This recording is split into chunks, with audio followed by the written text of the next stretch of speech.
In the shadowy corners of New York's history lies a tale of unfathomable wealth, ruthless ambition, and scandalous secrets that would shape American high society for generations.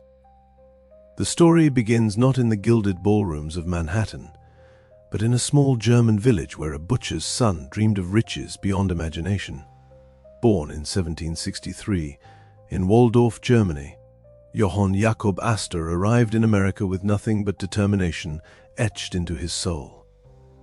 By the time he anglicized his name to John Jacob Astor, he had already begun weaving the dark threads of a fortune that would be built on exploitation, ruthlessness, and an insatiable hunger for power.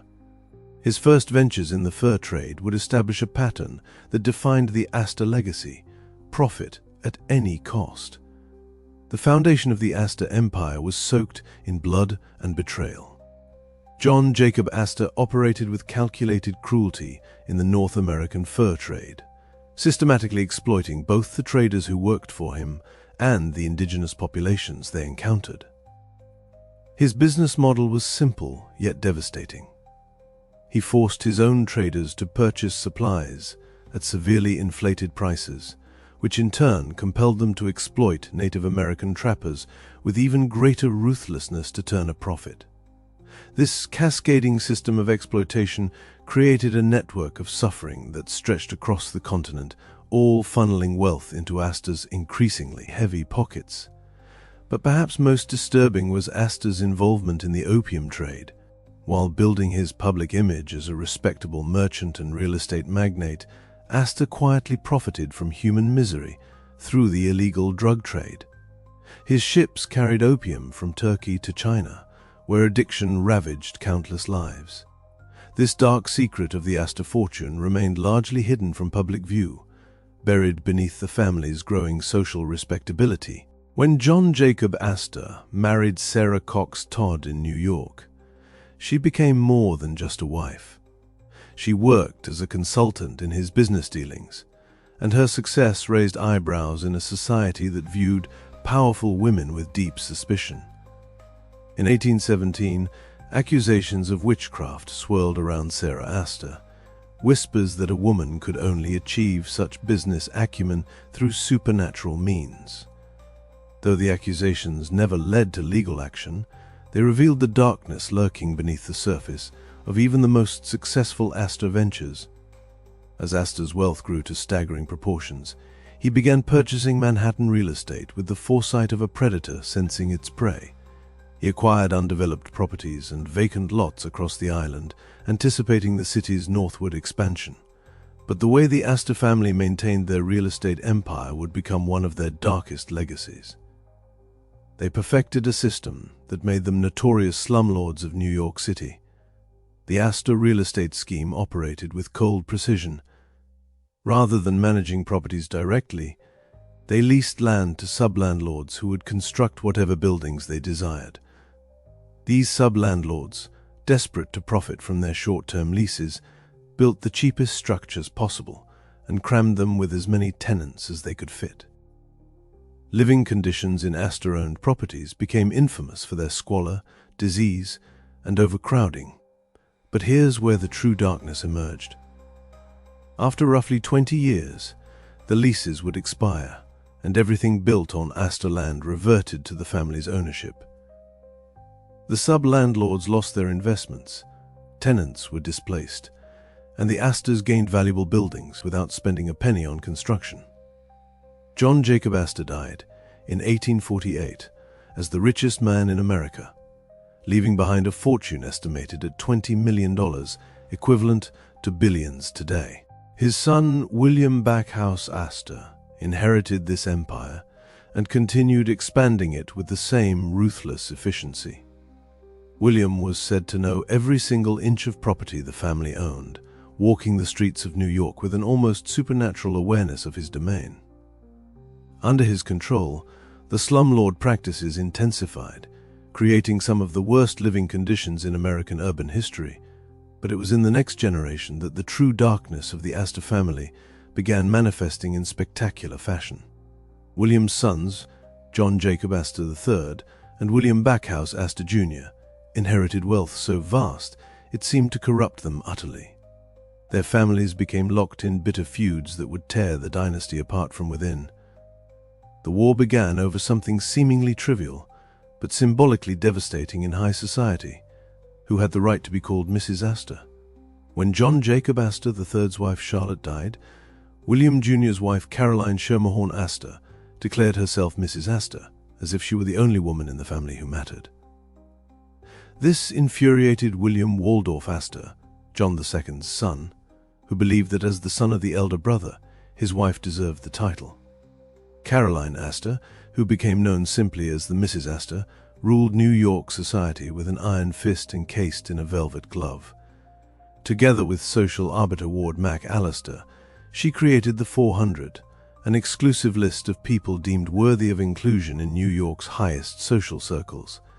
The number was supposedly chosen because that was how many people could fit in Caroline's ballroom, though it functioned as a weapon of social control.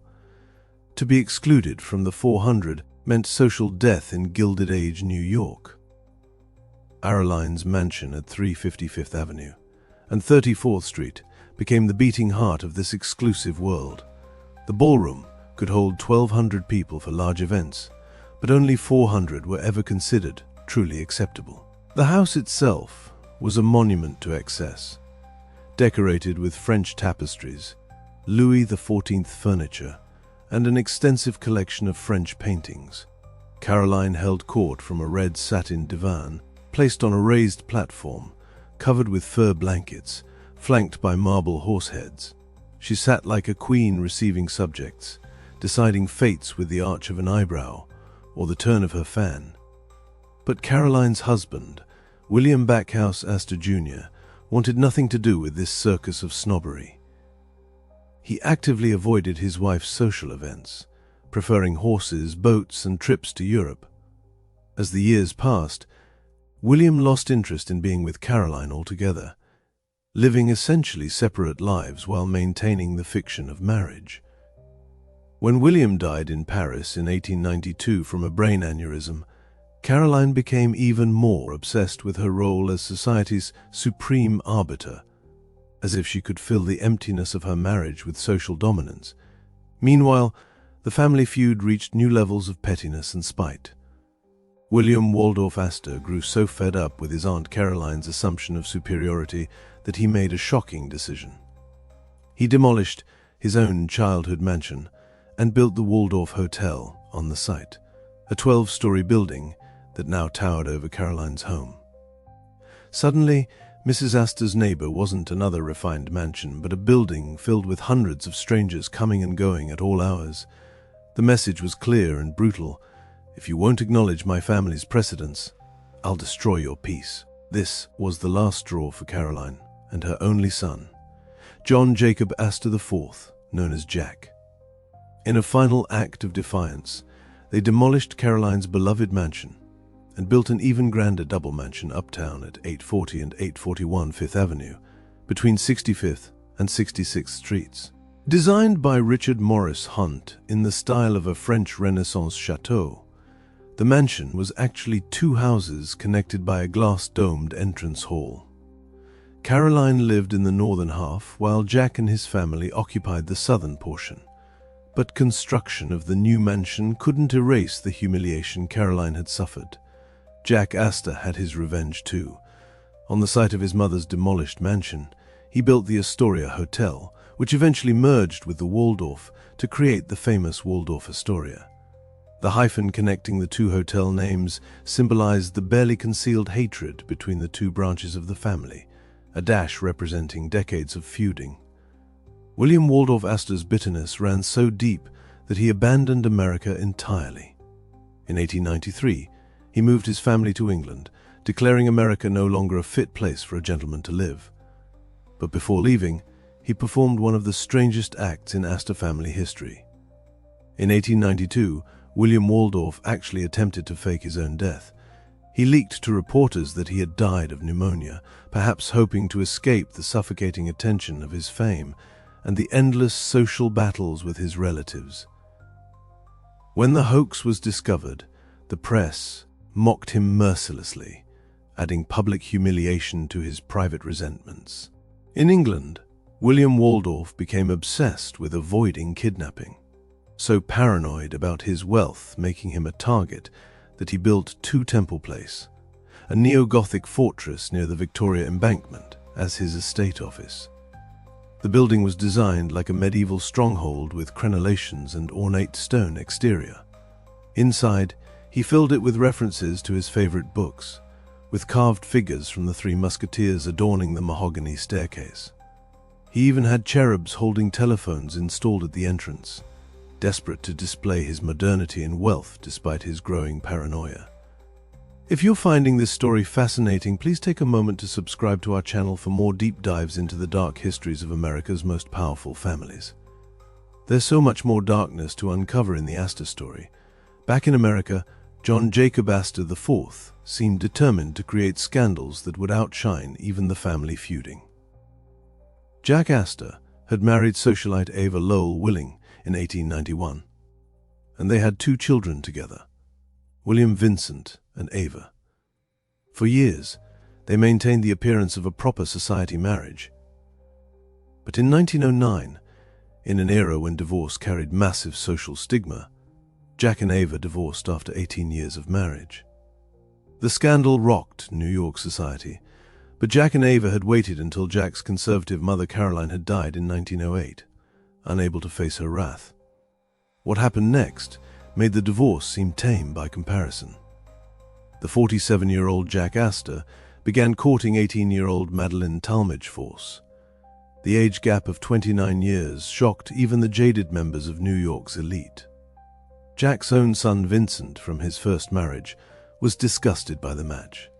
Vincent was actually 1 year older than his father's new bride. Despite his contempt, Vincent served as his father's witness at the wedding ceremony on September 9, 1911, held in Caroline Astor's former ballroom at Beechwood Mansion in Newport, Rhode Island. The scandal was so intense that the newlyweds fled America for an extended honeymoon in Europe and Egypt, hoping the gossip would die down. One of the few society figures who didn't shun them was Margaret Molly Brown, who would later earn fame for her own reasons. The Astors traveled from Paris to Cairo, living in luxurious exile while New York society debated whether to ever accept them back. Then Madeline discovered she was pregnant. Jack Astor knew he needed to return to America immediately to change his will and ensure his unborn child would have the same inheritance rights as his children from his first marriage. They needed passage back to New York quickly.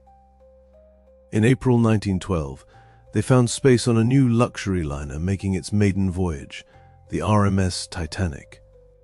John Jacob Astor IV boarded the Titanic at Cherbourg, France, on April 10, 1912, along with Madeline, his manservant Victor Robbins, Madeline's maid Rosalie Bidois, her private nurse Caroline Louise Endres, and their pet Airedale terrier named Kitty.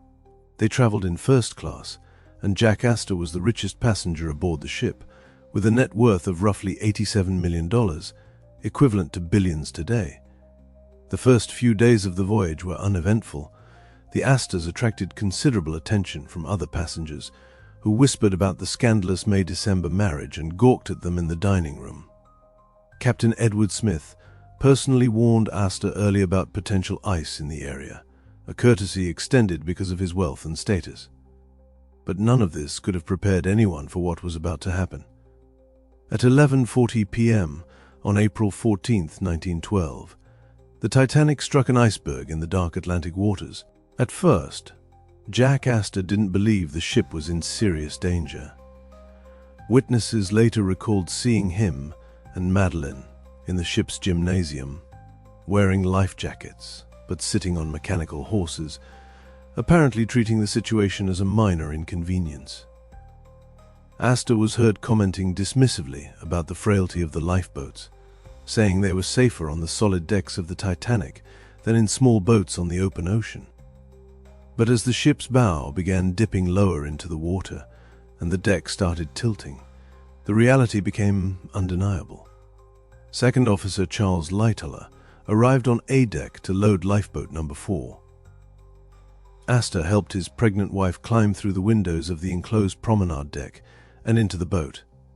Then, in what would become one of the most famous exchanges of the disaster, Astor asked Lightoller if he could join his wife, mentioning her delicate condition. Lightoller's response was firm and final. "No, sir. No men are allowed in these boats until all women are loaded first." Astor stepped back and calmly asked which lifeboat it was. Lightoller assumed Astor intended to file a complaint later. But more likely, Jack simply wanted to know where to find Madeleine if he somehow survived. It was 1:45 a.m. when lifeboat number 4 was lowered into the dark water. Madeleine looked back at her husband standing alone on the tilting deck of the doomed ship. What happened to John Jacob Astor IV in his final moments has been the subject of speculation, exaggeration, and outright fabrication. Some accounts claimed he was crushed by the forward funnel when it fell across the bridge. Others said he was covered in soot and mangled beyond recognition. The truth, as discovered later, was both more mundane and somehow more tragic. Jack Astor's body was recovered 10 days after the sinking by the cable ship Mackay Bennett. Contrary to the dramatic legends, his body was found floating upright in his lifebelt, both arms extended upwards. His face was swollen, one jaw injured, but he was not crushed or covered in soot.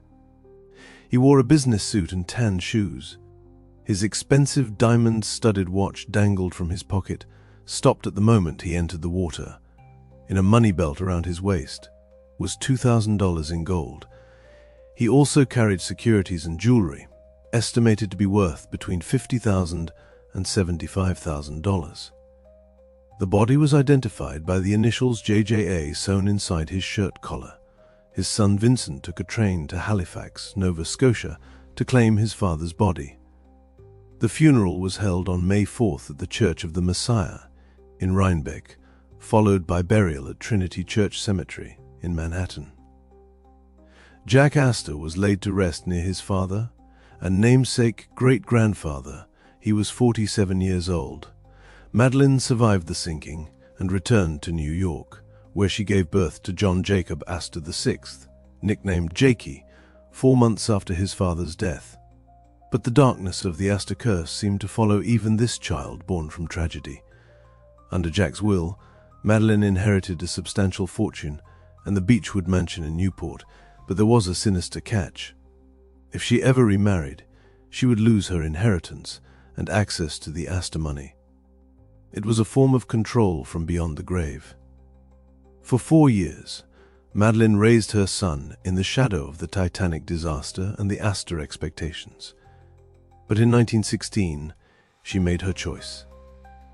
She remarried, walking away from the Astor fortune to escape the suffocating legacy.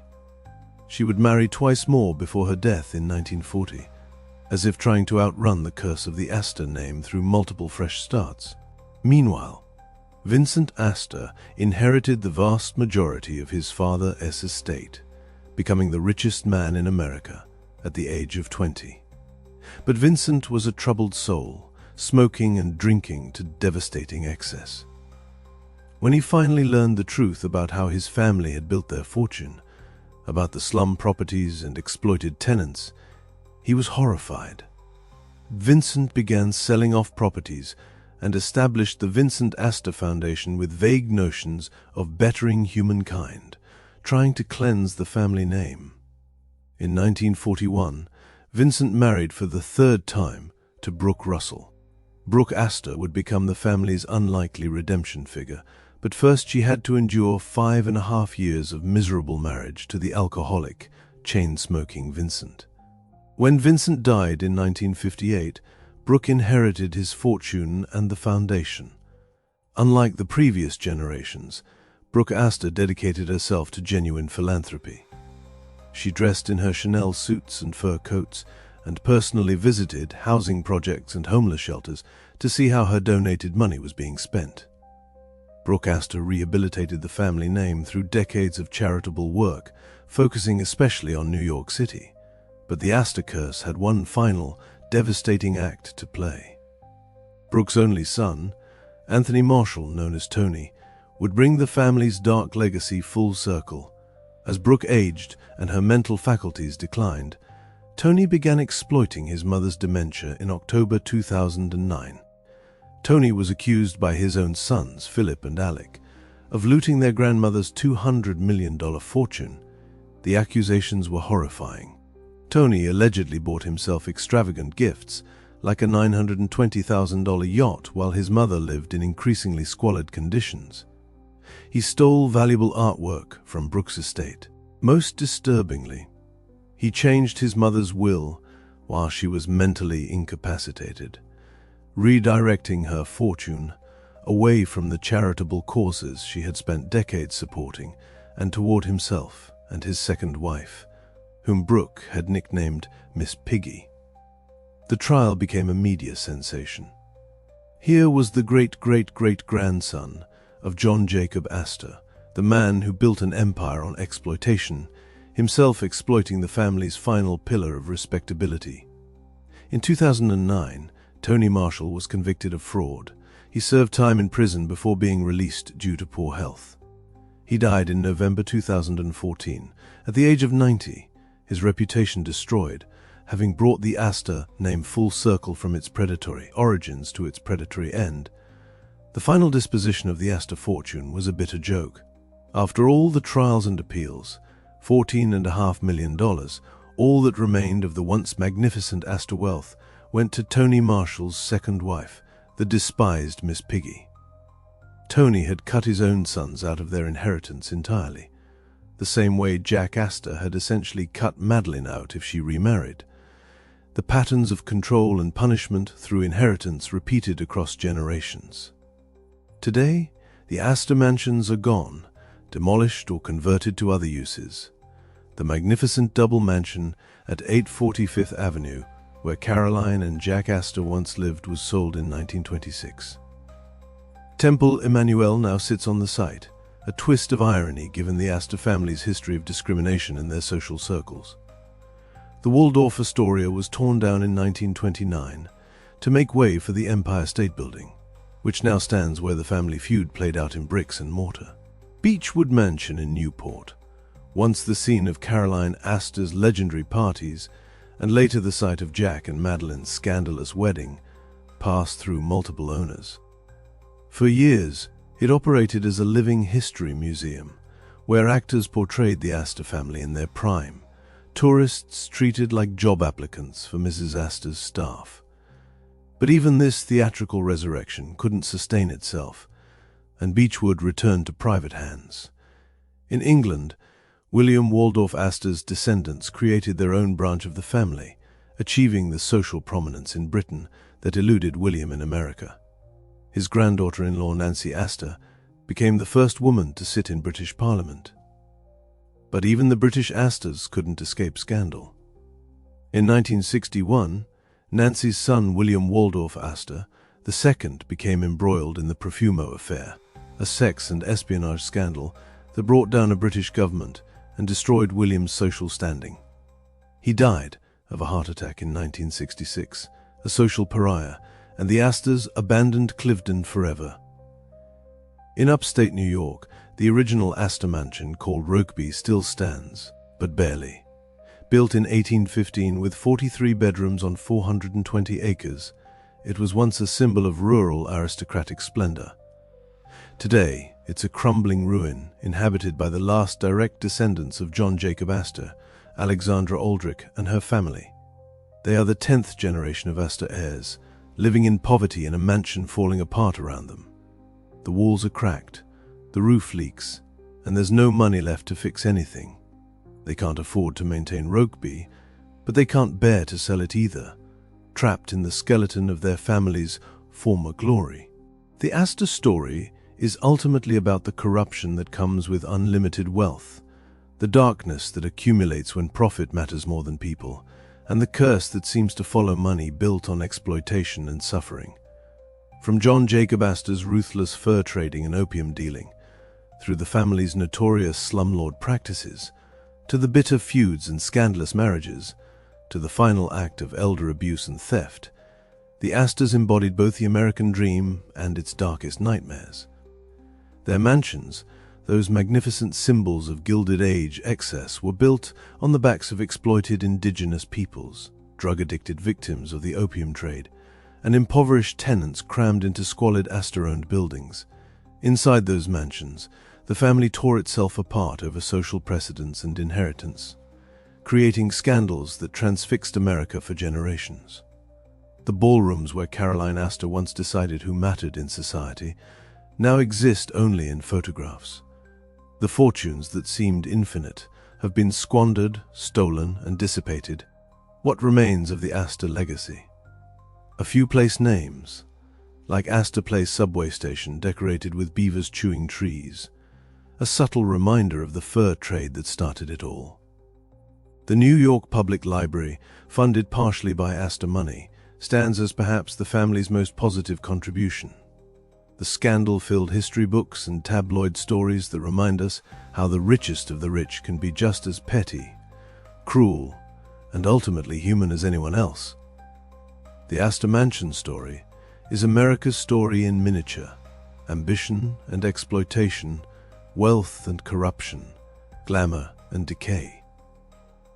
It's a reminder that no fortune is too large to be destroyed, no social position too secure to be lost, and no family too powerful to escape the consequences of their own darkness. The mansions may be gone, but their shadows still stretch across the history of New York and America, dark monuments to the costs of unfettered wealth and the curse that seems to follow it through generations. If you found this exploration into the dark history of the Astor family compelling, please take a moment to like this video and subscribe to our channel. There are countless more stories of America's most powerful families waiting to be told, each with their own secrets and scandals hidden behind mansion walls. Until next time, remember that every great fortune has a dark story, and every mansion has ghosts.